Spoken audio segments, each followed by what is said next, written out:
시체이가 있는데 이건 똥뚝보다 더 무섭잖아요, 단어 자체가. 시체 이건 뭡니까? 네, 그 시체 이야기가 뭐냐. 제가 평성에서, 그러니까 꽃제비 기간에 평안도 쪽에 다 발길 닿는 대로 다 다녀봤어요. 그래서 평성 쪽에서 어느 게 덜다 보니까 40리길을 걸어서 딱 간이역에 갔는데 그때 가을이 되오니까 그 평안도 쪽에 그 떠도는 꽃제비들이 몽땅 간이역으로 들어오는 거예요. 추우니까. 그런데 간이역에는 평양 그 군방이기 때문에 보일러를 뗐는지 석탄을 뗐는지 하여간 따뜻했어요.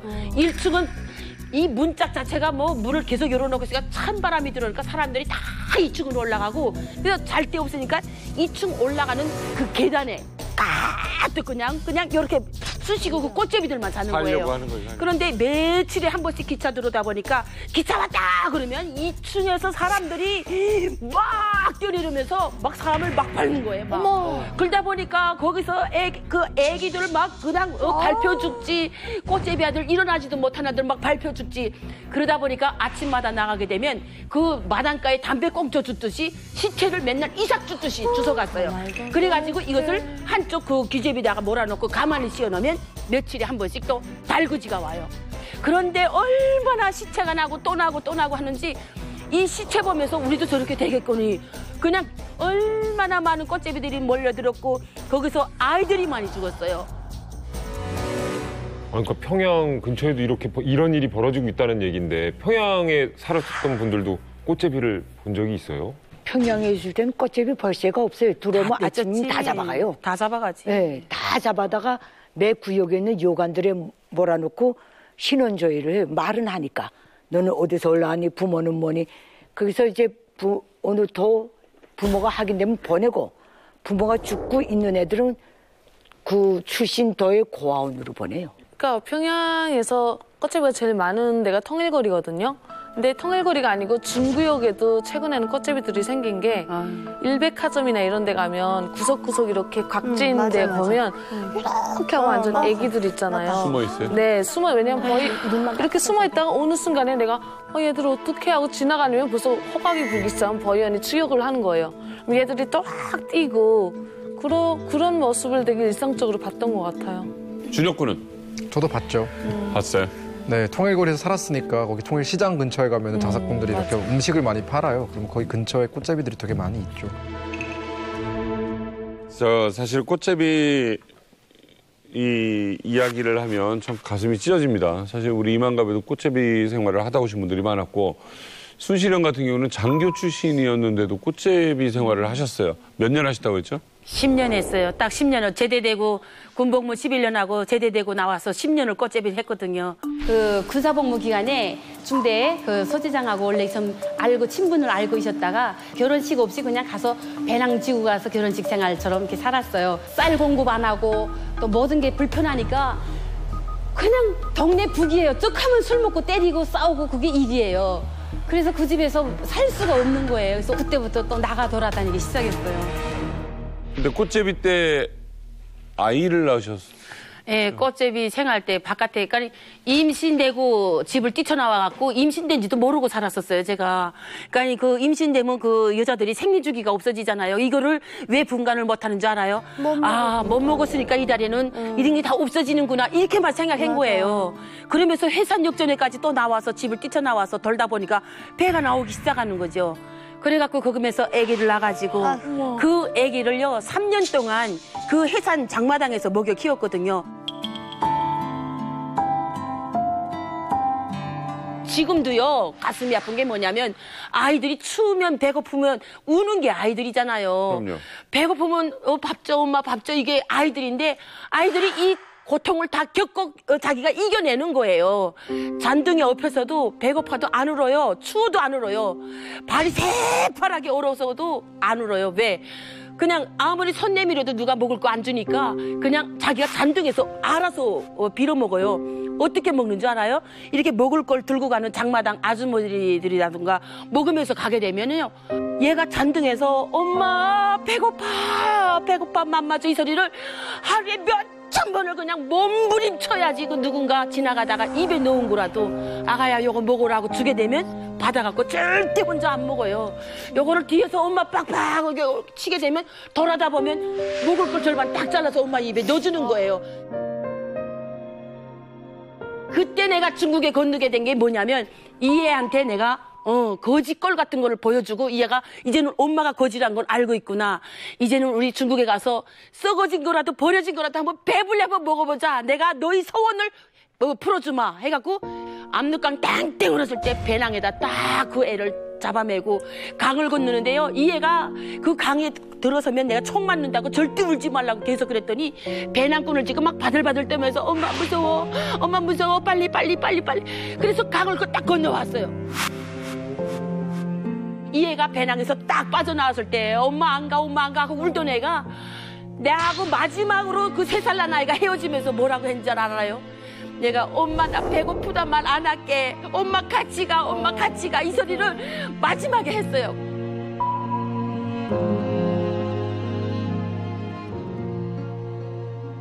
중국에 이렇게 다녔어요. 그래서 9번 북송을 당했어요, 제가. 그래서 저희 몸에는 그 9번 동안에 그 고문, 그 보이부에 들어가서 받은 고문 흔적들이 그대로 있어요. 제가 이렇게 고문 당하는 것도 애가 다 봤어요. 보면서 이게 혁띠를 각반 혁띠로 때리는데 혁띠가 올라가면 걔가 먼저 엄마 하고 막 울었었어요. 막 그렇게 하면서도 내가 그 애기 때문에 희망을 가지고 진짜 9번의 북송 과정에서 살았는데 9번에 들어오자마자 중국에서 인신매매에 걸린 거예요. 그래서 애기는 3,000원에 팔리고 저는 5,000원에 팔려간 거예요. 아니 무슨 얘기야. 제가 한국에 와서 이 거민형을 사랑하면서 이 곰을 샀어요. 얘가 우리 딸이에요. 그리고 혼자 집에 있는 게 너무 애처로워서 제가 이 엄마라고 이 엄마 곰을 샀어요. 애기 3살 때 헤어지신 거예요? 그렇죠. 3살 때 그 순실형 혹시 아이 사진을 가지고 있었어요? 사진이 다 뭐예요? 사진도 한 장 없는 거. 그때는 사진이 다 뭐예요? 먹고 살기도 힘들어 죽겠는데 10년 동안 어디서 사진이 있어요? 사진 하나 없이. 아이고 지금도 막 사진 한 장 못 갖고 한 게 너무너무 가슴이 아프고 사진도 없는 그 그리움 앞에서 그냥 맨날 이름 넣고 울고. 야, 네. 잠깐 앞쪽으로 좀 모시겠습니다. 순실형 잠깐만 나와주세요. 저희가 하나를 뭘 준비했습니다.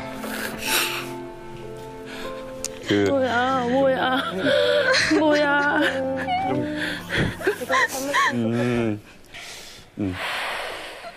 보일 수 있을까 싶어서 그냥 저희가 그림으로 하나 준비를 했어요.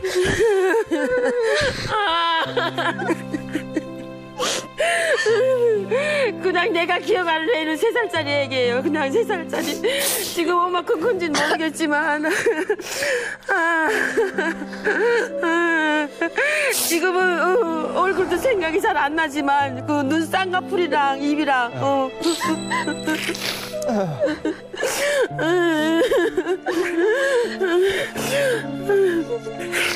이 애를 내 애라고 생각하면서 걸어놓고 이 애를 위해서 기도할 수 있으면 기도할 수 있어요. 아, 사진 한 장도 없어. 아, 어떡해.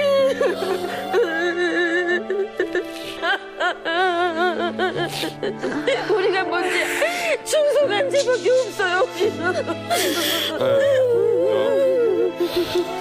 혹시 뭐 그거 똑같은 얼굴은 아닐 겁니다. 예. 그래도 내가 마음에 이해가 내 아이다 하고 내가 담을 수 있어요. 아무것도 없으니까 이거라도 먹는 걸 가지고 싶어요.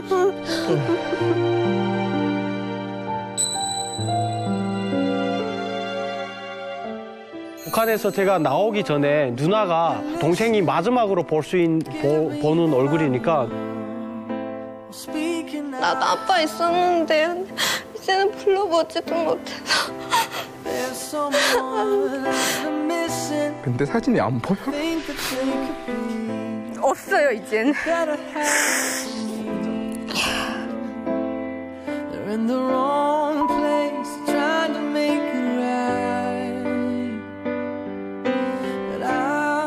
너무 사랑하고 보고 싶어. 통일돼서 꼭 나의 모교로 돌아가서 어른이 된 나무들과 같이 사진을 찍고 싶어요. 네.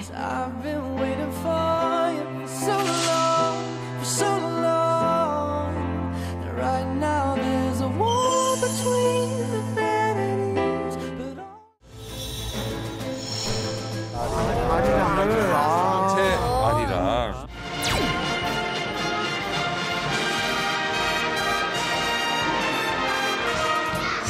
북한의 공연 아리랑.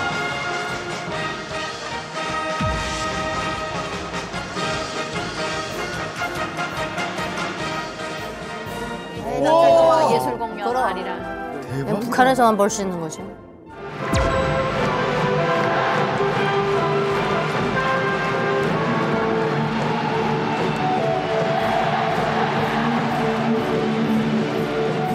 저 사람이 오는 거죠? 사람이 아니고.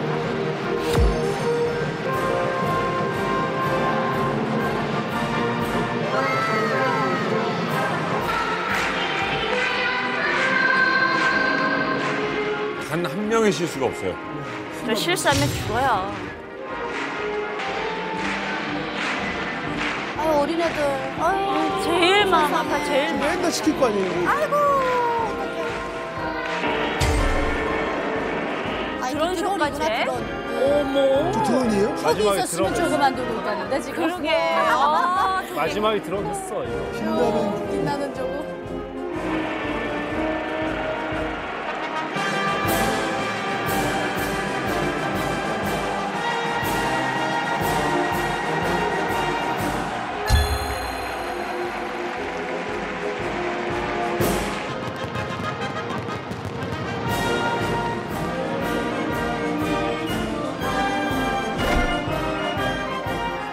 와 대박이다.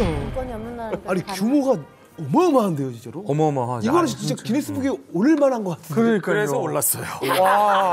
아리랑 공연에 동원되는 한 회차에 동원되는 인원수가 대략 10만 명이에요. 근데 이거를 하드 세션 보세요. 탁탁탁탁 10만 명이 하나같이 맞추려면 얼마나 많이 연습을 했겠어요. 2007년에 세계에서 가장 큰 규모의 예술 공연으로 기네스북에 등재됐어요. 예술 공연. 2014년에 대북제재가 본격화되면서 이 아리랑 집단 체조를 관람하는 관람객 수가 계속 줄어드는 거예요. 그래서 한때는 2018년까지 이 아리랑 공연이 중단됐었어요. 그러다가 2018년 9월 9일 정권 수립 70주년을 기념하는 즈음에 이름을 북한이 쓱 바꿉니다. 아리랑에서 빛나는 조국으로 공연 이름을 바꿔요. 드론 쇼를 추가를 합니다. 그래서 빛나는 조국이라는 글씨를 드론들이 수십 개가 쫙 날아가서 밤하늘에 술을 놓죠. 대신 입장료를 3배 이상 올렸어요. 그때 당시 특등석이 800유로, 1등석이 500유로, 2등석과 3등석이 300유로와 100유로였어요. 그런데 2018년 9월 9일 공연 10년 전에 비해서 3배를 올렸는데 외국인 관람객들이 그때 어마어마하게 그 공연을 다 봤어요. 어떠세요, 보시니까? 뭐 저는 뭐 맥락을 아니까 되게 뭐 병적이다 이렇게밖에 생각나지는 않는 것 같은데요. 그렇죠. 근데 보통 미국 사람들은 아예 뭐 사회주의, 공산주의, 계획경제 이런 거 아예 모르니까 어떤 건지는 모르니까 보면서 우와 되게 잘하네? 라고 생각하는 사람들이 종종 있어요. 네, 그러고 넘어가는 사람이 있고 근데 또 많은 사람들은 어떻게 이런 거를 다 연습했지? 그럼. 일을 하다가 휴가를 냈나? 퇴근하고 하나? 학교에서 이런 걸 시키니? 막 이런 식. 왜냐면 우리가 알고 있는 사회 구조를 거기다가 적용을 시켜다가는 이해가 안 되니까 그런 식으로 해석하려고 하는데 안 되는 거죠. 월급 어떻게 주고. 이게 아까 타일러 씨 얘기하신 것처럼 돈을 주고 하면 착취가 아니죠, 사실은. 근데 김 부자가 이제 참가하는 행사를 1호 행사라고 하고 거기에 참가했다는 것만으로도 엄청 뿌듯해하던 시절이 있었어요, 사람들이. 그런데 그걸 해마다 계속 하다 보니까 사람들이 되게 회의감도 많이 느꼈던 것 같아요. 그리고 보상도 점점 줄어들었는데 제 친구 같은 경우에는 그 병맥주를 15병을 받은 거예요. 사탕 받은 친구도 있고. 1년 공연을 하니까 병맥주 15병을 주는데 그래서 이렇게 구럭지에다가 2개를 담아가지고 오는데 비닐병이 그 퀄리티가 안 좋아서 깨버린 거예요. 그래가지고 1년치를 그냥 1년치 월급을 날리고 죽상이 돼가지고 네 그런 웃기는 이야기도 있습니다. 제가 2007년 그 북한이 아리랑 그 기네스북에 오를 때 제가 그때 참가했었거든요. 참가를 예. 그래서 북한이 이제 아리랑 공연을 참가해서 정말 운때가 좋으면 텔레비전을 타요. 네. 그 어머니들의 최고의 관심사가 그거예요. 우리 딸이 뭐 아리랑 참가해 이렇게 하면 야 이번에 뭘 줄까?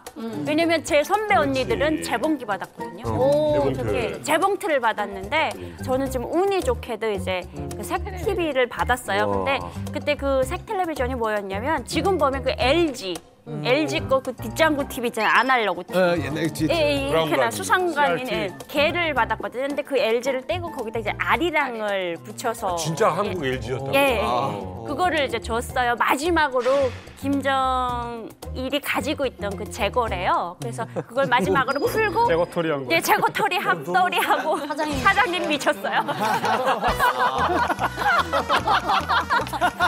하고 우리 가게 어디 나눠줬구나. 나눠주고 애 뒤로부터는 TV 이런 거 안 줬어요. 뭐 사탕 1kg. 결국엔 또 아예 못 받는 쪽도 있었거든요. 근데 보상이 내려가는데 가격이 올라갔잖아요. 그런 거에 대한 뭐 말이 없어요? TV 주다가. 불만이 이제 입이 이빨 대빨 나오죠. 근데 그거를 어디 가서 너 왜 나한테 이거 줬어 이렇게 못 하잖아요. 어떤 거였던 거예요, 거기서? 저는 이제 곤봉장이라는 리듬 체조를 하게 됐는데 그게 이제 15살 거의 유연성이 다 굳은 시기에 시작을 해가지고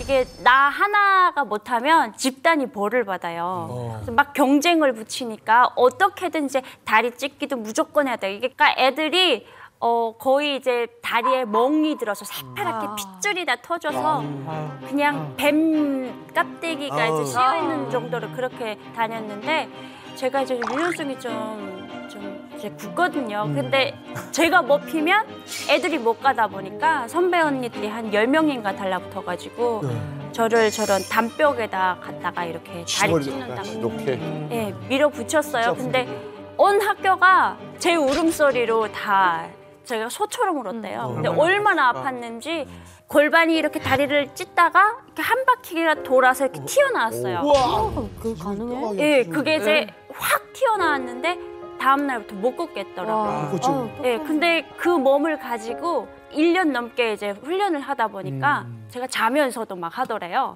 지금도 지금 몸이 기억하고 있어요. 아, 그래요? 네, 20년이 지났는데. 몸이 기억하신다고 하셨는데 혹시 지금 좀 보여줄 수 있나요, 지금? 당장? 네. 약간 야하지 않았어 방금? 지금 야하지 않았어. 몸이 기억하신다고 하셨는데 혹시 지금 보여줄 수 있나요, 지금? 당장? 자,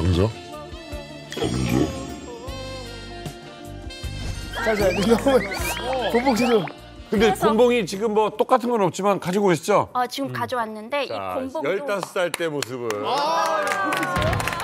진짜 있어요, 지금. 팔걸 좀. 신발 벗고 본격적으로. 뛰어야 왼발의 부분인가요? 야, 그러면 우리 수혜 씨가. 근데 나오네, 자세가 나오네. 자세가 아니 뭐 나오네. 단무지 2개인 거 잡고. 자, 우리 먹고 항상 수혜 씨 아리랑 공연 보겠습니다.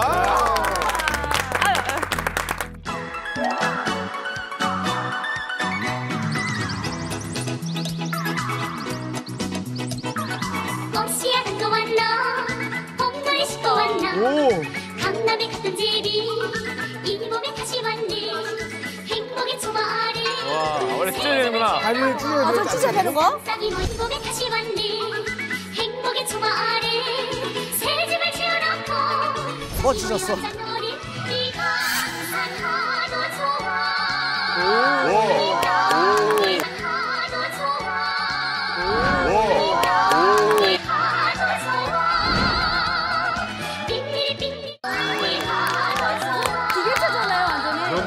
잘한다. 아우, 저거 상당이야. 얼마나 시켰으면 좀 기억하는 거 봐. 얼마나 시켰으면. 소년제.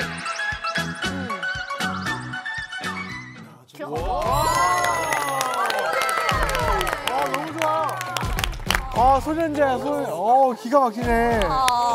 역시 스파르타는 저렇게 되는 거예요? 7살 따님은 된 어머님인데 15살 때 스파르타식으로 배웠던 거. 그러니까 애들이 땡볕 쳐요. 막 픽픽 쓰러져요.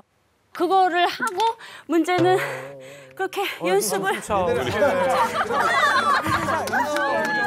어머니 세월이 그러게 세월이 맞아야죠. 공하고 물이 다 빠졌구만. 근데 이제 그런 경우가 있대요. 화장실 문제. 아이고. 이게 한번 화장실 가려면 이거 뚫고 나와야 되잖아요. 그게 너무 힘드니까 예전에 기저귀도 채워놨다고 할 정도로. 근데 밑에다 막 페트병을 가지고 있대요. 필수예요. 거기다 이제 볼일을 보고.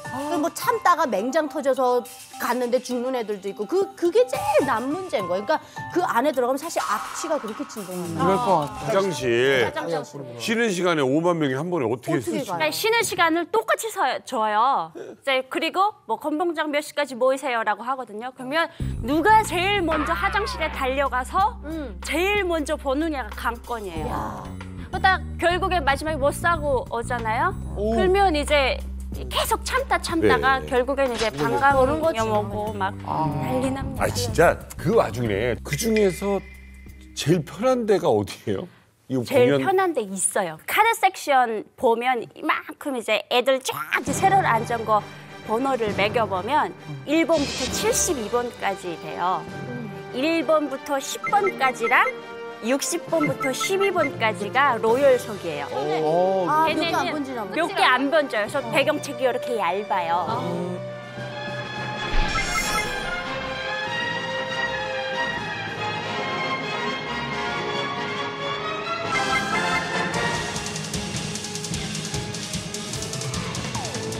근데 그런 자리를 돈 있는 집 자식들, 이야. 백 있는 집 자식들 그 집은 있는 집이니까 칼라티가 필요 없는 거야. 없어요. 예. 억지로 참가하는 거지. 그리고 11번부터 한 59번까지는 너무 무거워도 너무 무거운 배경책을 몇 킬로? 거의 한 15kg. 가장 중간에 끼어 있는 애들.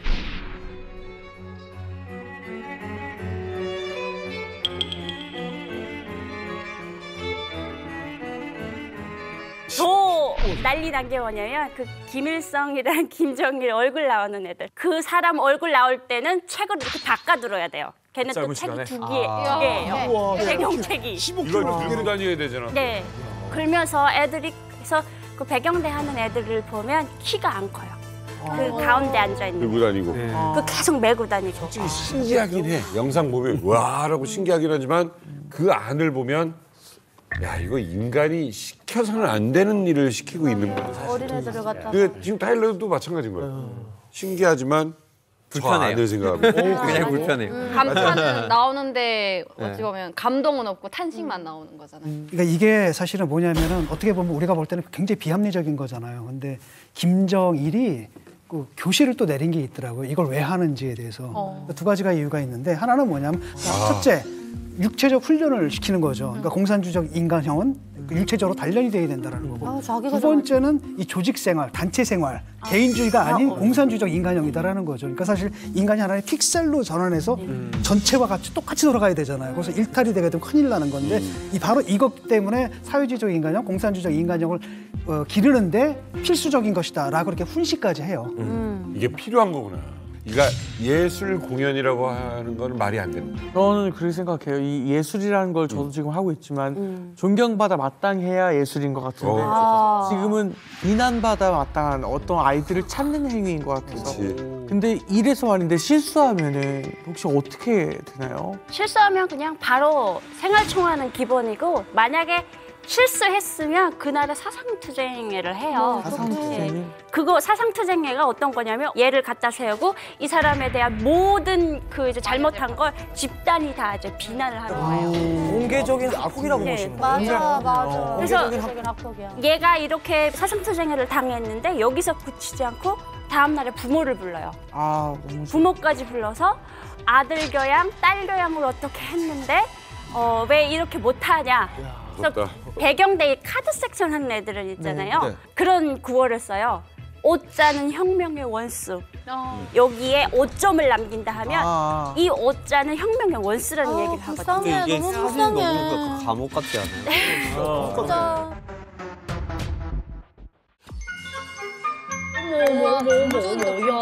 어머 세상에. 우리 집보다 좋다. 거의 요즘 호텔 수준인데.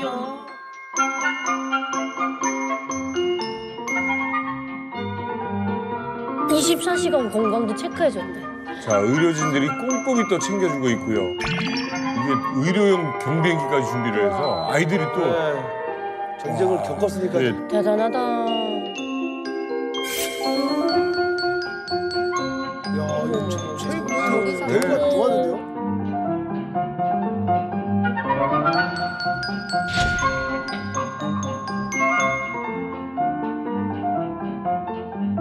어우, 아이들 포동포동하잖아. 쟤잘 먹게 생겼다. Добрый Патинадин сохрани годится. Въпреки това, нали сме с гумени обувчички, те бяха с кожени обувки. Да, обаче това...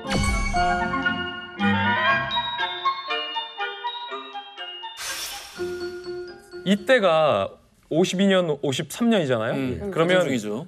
이 동구권 사회주의 국가들이 무너지기 전이잖아요. 네. 본격적인 이제 체제 경쟁이 시작되는 때였는데 그때는 이 공산주의, 사회주의의 낭만이 참 살아 있었던 그렇지.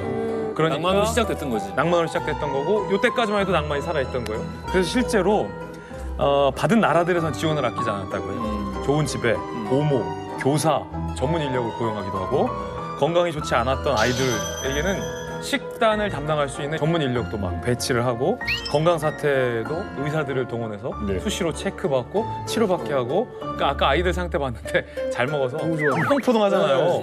얼굴에 윤기가 나고 그리고 아이들 중에 갑자기 응급 환자가 나올 수도 있으니까 그 때를 대비해서 환자 수송용 경비행기 까지 배치를 한 거예요. 그러니까 보세요. 그때 당시 자유권 국가들과 이 동구권 국가들이 사상 경쟁, 체제 경쟁을 하던 때였는데 야, 니들은 전쟁 고아들 부모 없이 떠돌아다니고 빈민으로 살지 우리는 경비행기까지 줘. 이런 것도 사실은 뽐낼 수 있는 거죠. 우리 제가 다니던 학교 이름이 원래는 평양 외국어 유자녀 학원인데 우리 착 1학년 들어갔을 때 선배들이 6학년, 7학년 선배들이 루마니아 김일성 학원에서 공부하던 친구들이야. 그러니까 우리 선배들이 다 루마니아에서 오고 벌가리아에서 오고 폴란드에서 오고 그런 애들을 이 전쟁과들 가지고 데리고 들어와서 남포 유자녀학원, 해주 유자녀학원, 뭐 만경대 유자녀학원 이렇게 다 넣었는데 솔직히 혁명학원이면 우리 그때 괜찮게 잘 먹었거든요. 일주일에 한 번씩 간식도 주고. 근데 거기 들어가는데 우리가 못 보던 이야기를 하는 거야. 우리는 그때 솔직히 잘 먹긴 했어도 북한째를 먹었지 우유나 바다는 본 적이 없어. 바다. 근데 우유 먹고 버터 해주세요, 버터. 예. 바다는 러시아. 아직도 그 과정이 바다 먹고 소시지 먹었다는데 소시지는 뭐 어떻게 생긴 거야? 이게 다들 집체 생활하면 배고프잖아요. 그러니까 먹는 소리가 그렇게 인기가 있어. 그렇죠. 아침에 선생님이 와서 하얀 빵에다가 우유에다가 이렇게 줬다 그러면 귀가 이만해서 듣는 거야. 그러니까 근데 어쨌든 보면 다 포동포동해요. 그러니까 여기서 우유 빛깔 바다 빛깔이 나는 거야 얼굴에. 진짜. 우유 빛깔. 그러니까 방학 때 사주 해외 연수, 어학 연수 갔다 온 아이들만 해도 그 기억 가지고 평생 얘기하거든요. 그 아이들한테는 얼마나 그랬겠어요, 그 당시에. 뭐 가서 기숙사에서 우린 4명이 한 방에서 잤는데 2명에서 한 방씩 자고 뭐 위생 선생님도 계시고 그리고 영양사 선생님도 계시고 우리한테 루마니아어를 배워주시고 뭐 불어를 가르쳐주고 그러면서 그게 너무 신기한 거야 정말. 그러니까 전쟁 고아들을 정말 수명님께서 잘 보살피셨네. 그렇게 처음엔 그때 많이 그렇게 생각을 했어요. 그러니까 북한에서도 선전하는 게 전쟁 때 남조선에서는 고아들을 다 길바닥에 팽개쳐 버렸지만 우리는 길바닥에 지나가면서 한 명을 그거를 반명하면 우리가 따뜻이 해서 외국에 따뜻이 보내줘서 교육을 시켰다. 이게 사회주의, 자본주의 경쟁 체제에 굉장히 이용이 된 거예요. 그러겠죠.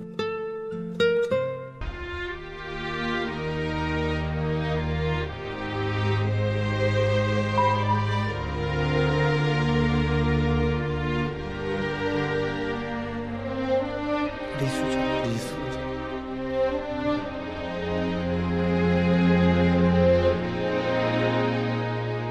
울지 않겠습니다. 59년.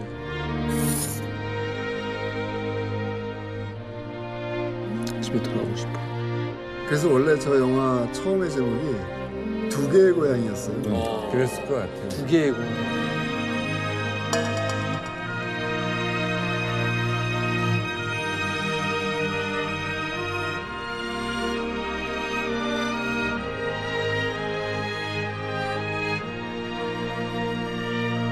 종이를 보내주세요. 일기장 같은 게 있으면 좋겠습니다.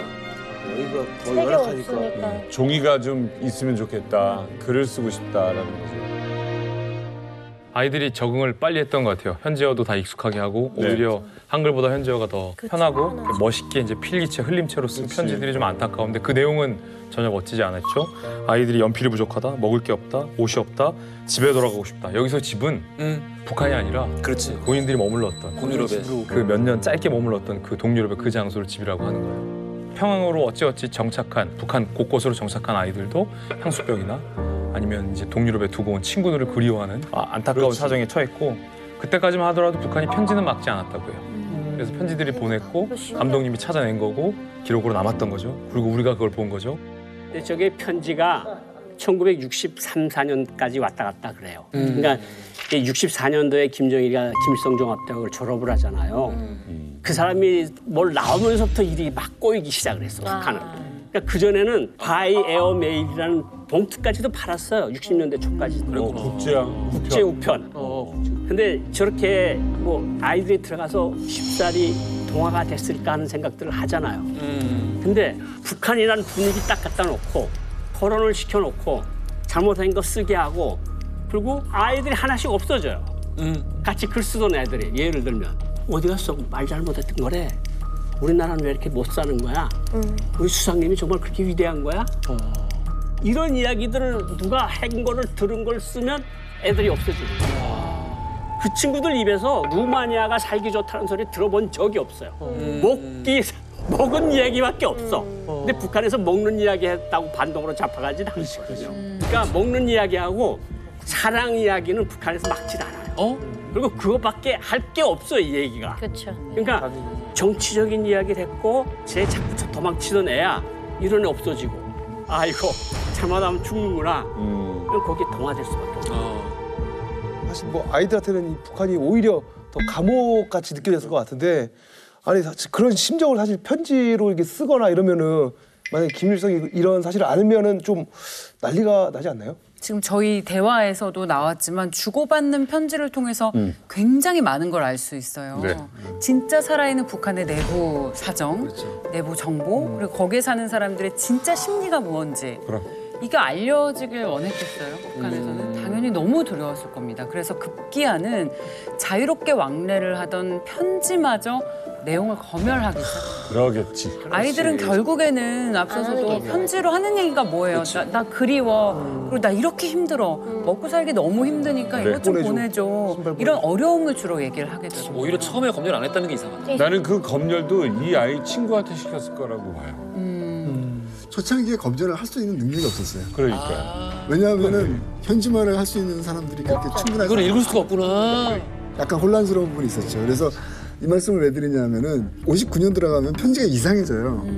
이 사람들이 얘네들은 굉장히 수준 높은 지금 예를 들면 폴란드어를 구사하고 있는데 도저히 논리적으로 말이 안 되는 문장들이 중간중간에 튀어나온다는 거예요. 그래서 결국은 저희들이 추정한 게 뭐냐면 아 이건 서로 간에 뭔가 암호를 주고받은 게 아니야. 둘만 할 수 있는. 무슨 암호?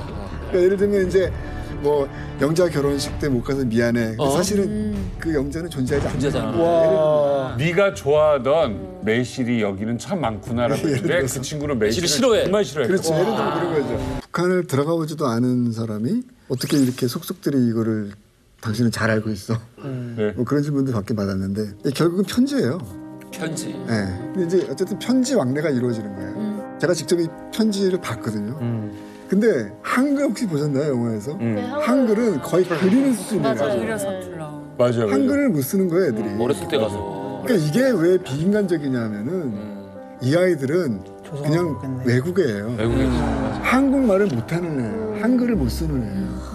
이 아이들이 갑작스럽게 평온하게 살던 동유럽의 말 그대로 이제 마음의 고향에서 갑작스럽게 강제로 북한으로 간 거예요.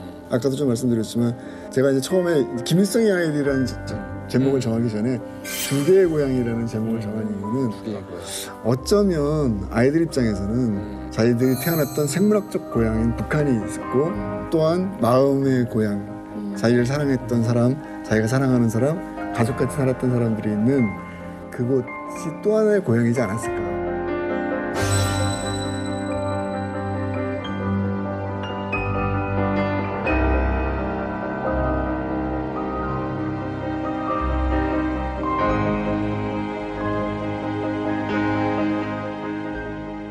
Мила приятелко, нямала съм възможност да контактувам след нашата раздяла, но има моменти, когато съм просто очарована и с радост се спомням за нашето прекрасно съвместно детство. Пожелавам им, ако са живи и здрави, още дълъг живот, и ако могат още да спортуват. Още да спортуват, докато са живи да спортуват. Jeszcze raz serdecznie Cię pozdrawiam. Życzę wszystkiego dobrego, zdrowia и żebyśmy się jeszcze raz spotkali. Искам да им кажа да са здрави и живи, да имат щастлив живот, да оставят поколения като тях, каквито те бяха, защото съм с прекрасни впечатления от корейските деца и изобщо от корейците. Назен Раквон и Пак Ил-сук. Искам да кажа, че не съм ги забравила и докато съм жива няма да ги забравя. Мога да предам поздрави на Чебенху.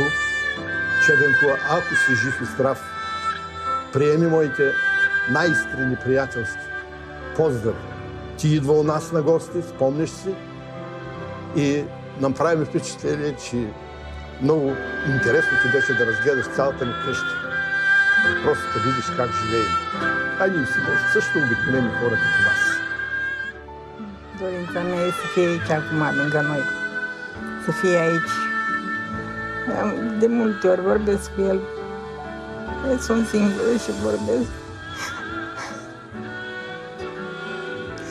L-ar fi îngrijit ca pe un copil. Nu mai suport.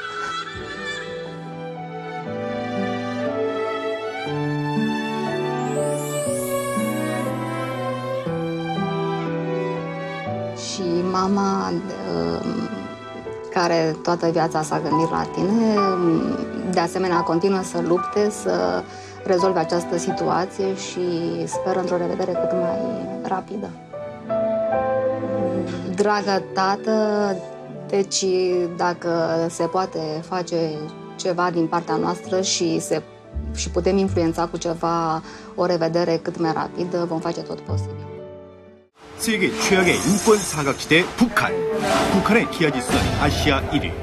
북한 전체 인구 3분의 1이 넘는 760만 명의 아이들이 만성적인 굶주림으로 고통받고 있으며 식량 부족과 열악한 의료 환경 등으로 해마다 사망하는 5세 미만 북한 어린이의 수는 무려 한국의 14배 이상. 또한 세계 최악의 아동노동 착취국가 1위로까지 꼽히며 세계 최악의 아동 인권 현실을 보여주고 있는 북한. 한창 자유롭게 뛰어놀며 자랄 나이에 당장의 배고픔과 굶주림을 벗어나기 위해 일터로 나가야 하는 북한의 아이들. 최근 중국에선 북한 꽃집이 관광까지 등장하며 거리로 내몰린 북한의 아이들을 관광 상품으로까지 전락시켰다. 세계 최악의 인권 사각지대 북한.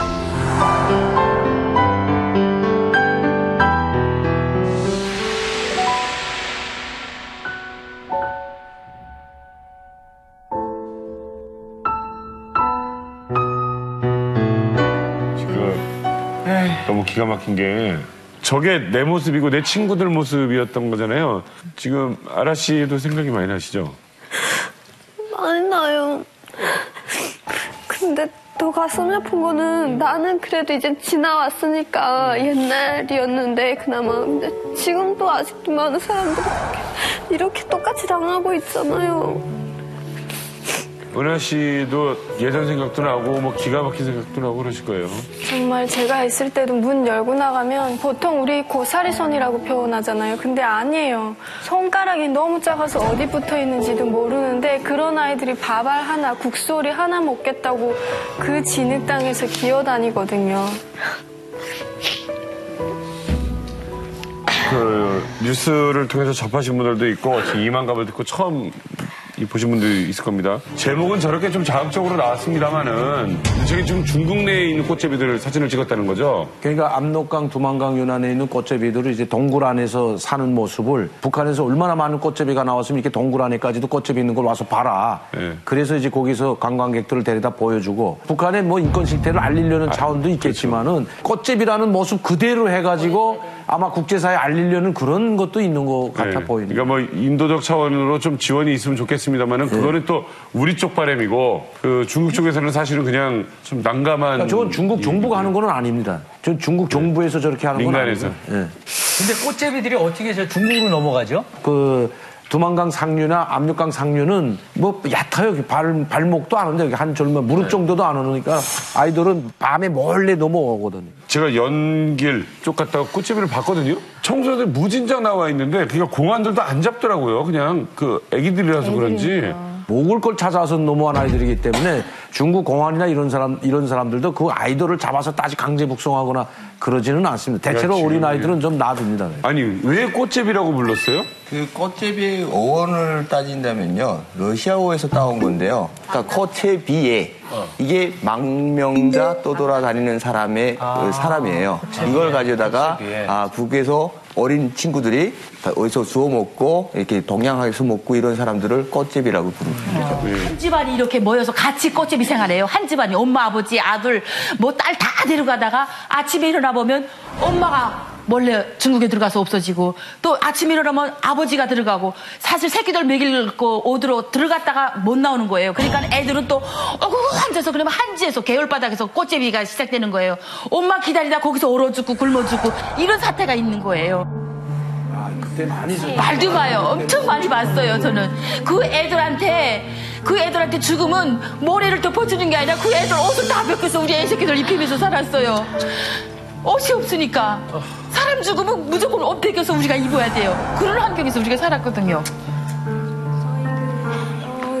뒷집에 그 아빠가 안 계시고 엄마가 돌아가신 집이 있어요. 근데 돌아가시자마자 가보니까 애들이 어린 애들이에요. 3살, 4살짜리 애들인데 엄마가 죽기 전에 죽을 써서 먹었나 봐요. 먹고 그 설거지를 안 하고 가마에 그냥 놨는데 그 가마에 붙은 죽을 이렇게 긁어가지고 먹는데 다 긁어 먹어가지고 이제 없어요. 그러니까 손가락으로 또 이래서 앉아서 긁어 먹고 있더라고요.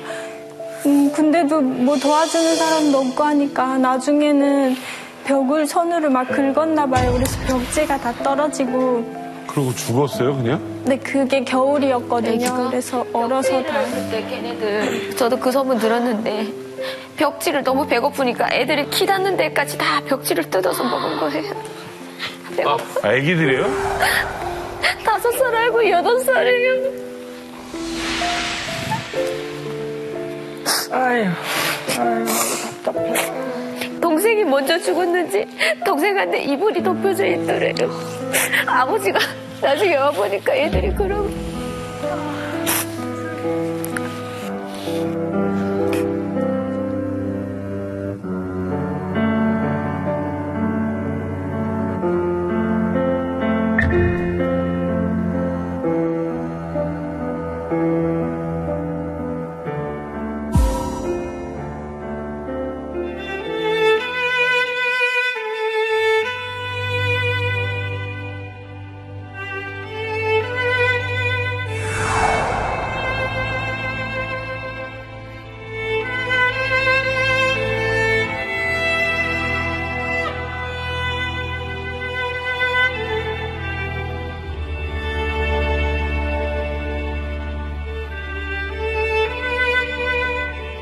우울하겠어, 쟤들이. 짐승을 보더라도 참 저렇게 돼 있다면 사람들이 뭐라도 먹일 겁니다. 근데 하물며 저렇게 어린 아이들인데 어린 아이들은 또 성장기고 한창 먹고 밝게 웃어야 될 저 나이에 더 이상 뭐 사람 대접을 못 받으니까 할 말이 없는 거잖아요. 아유, 더군다나 사회주의면 모든 사람이 다 공평하게 먹고 살아야 되는 게 사회주의 아니에요? 근데 아이들까지 저렇게 굶기는 이유가 뭐예요? 그러니까 이제 고난의 행군식이 들어서면서 북한의 사회주의는 무너졌다고 보면 됩니다. 다 장마당을 통해서 먹고 사는 사회가 됐지 북한은 말로만 사회주의고 공산주의 지상낙원이지 사회주의가 아니라는 겁니다, 이제는. 이런 중앙공급체계가 무너지고 배급을 못 주게 되면 기득권 세력들이라든가 이런 데 진입해 있는 사람들은 자기네가 그 권력을 이용해서 먹을 거 다 먹고 더 많이 착취하는 거죠. 그러니까 저 국제사회에서 들어가는 분유든 과자든 식량이든 다 기득권 세력들이나 군대한테 먼저 가고 이 일반 주민들이나 소민들 저런 아이들한테는 가지 않기 때문에 아직도 저런 일이 벌어지고 있거든요. 저도 배급이 딱 끊겨가지고 아빠하고 엄마가 청진으로 장사를 나갔어요. 가면서 한 일주일치 그 식량을 놔두고 나갔거든요. 근데 북한은 한 번 나가면은 언제 돌아올지 모르는데 일주일 식량 가지고 우리는 먹고 살아야 되는데 3명이서 중간에 먹고 이제 떨어졌잖아요. 한 20일 되니까 언니가 또 어떻게 잘 조절해가지고 한 거의 20일 먹었어요. 20일 되니까 떨어지니까 저는 이제 혼자서 나가서 시장에 나가서 어슬렁어슬렁 이렇게 음식 매대라는 게 있단 말이에요. 누가 국수물이라도 주면은 그거를 마시면서 또 이제